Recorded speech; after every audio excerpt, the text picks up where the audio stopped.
നമ്മുടെ നാട്ടിൽ ചില രാഷ്ട്രീയ പാർട്ടികൾക്കൊരു ഭയങ്കര അടിയാണ്. പെണ്ണ് കേസായിരുന്നു അവരുടെ മെയിൻ ആയുധം. രാഷ്ട്രീയം ജയിക്കാൻ, കേരളം പിടിക്കാൻ.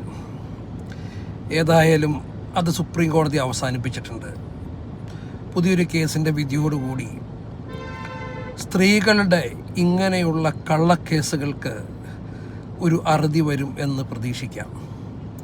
രാഹുൽ മാങ്കുട്ടത്തിനെ തേജോവധം ചെയ്ത സ്ത്രീകൾ, അവർ ആരുമായിക്കോട്ടെ, ഈ മുതലെടുപ്പ് രാഷ്ട്രീയം, ഈ വ്യഭിചാര രാഷ്ട്രീയം മാധ്യമങ്ങളടക്കം ഇവിടെ ഏറ്റെടുത്ത് നടത്തുമ്പോൾ പ്രതിരോധത്തിലാകുന്നത് ജനങ്ങളാണ്, സാധാരണ ജനങ്ങളാണ്. കാരണം രാഷ്ട്രീയ പാർട്ടികളെ, വ്യക്തികളെ അധിക്ഷേപിക്കാനായിട്ട് കള്ളക്കേസുകൾ കൊടുത്ത് ആളുകൾ മുന്നോട്ട് പോയിക്കൊണ്ടിരിക്കുകയാണ് ദിവസവും. വളരെ ശോചനീയമായിട്ടുള്ളൊരു അവസ്ഥയാണ്. മലയാളക്കരയ്ക്ക് ഒട്ടും ചേർന്നതല്ല. പക്ഷേ ഇവിടെ ഏറ്റവും കൂടുതൽ ആളുകൾ ദുരുപയോഗം ചെയ്യുന്ന ഒരു കാര്യം, സ്ത്രീകൾക്ക് മേലുള്ള അവർക്ക് സഹായമായി നിൽക്കുന്ന പല നിയമങ്ങളും ഇന്ന് പുരുഷനെ പീഡിപ്പിക്കുന്നതിന് വേണ്ടിയിട്ട്, പുരുഷന് നേരെ വെല്ലുവിളി ഉയർത്തുന്നതിന് വേണ്ടിയിട്ട് ആണ് എന്നുള്ളതാണ് വാസ്തവം.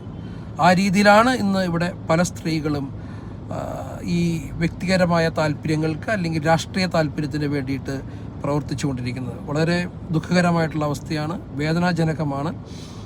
ഇതുപോലെയുള്ള പ്രവൃത്തികൾ അവസാനിക്കാൻ ഏതായാലും സുപ്രീം കോടതി പറഞ്ഞിരിക്കുകയാണ്, ജഡ്ജിമാർ പ്രത്യേകമായി ശ്രദ്ധിക്കണം ഇങ്ങനെയുള്ള കേസുകൾ ഉണ്ടായി വരാതിരിക്കാൻ. വിവാഹിതയായ സ്ത്രീ വിവാഹ വാഗ്ദാനം നൽകി എന്ന് പറഞ്ഞ് കേസ് കൊടുക്കാൻ പറ്റത്തില്ല എന്ന് സുപ്രീം കോടതി വിധിച്ചിരിക്കുകയാണ്. അപ്പോൾ എല്ലാം പഴയതുപോലെ ആകും എന്ന് നമുക്ക് വിശ്വസിക്കാം. Okay, thank you.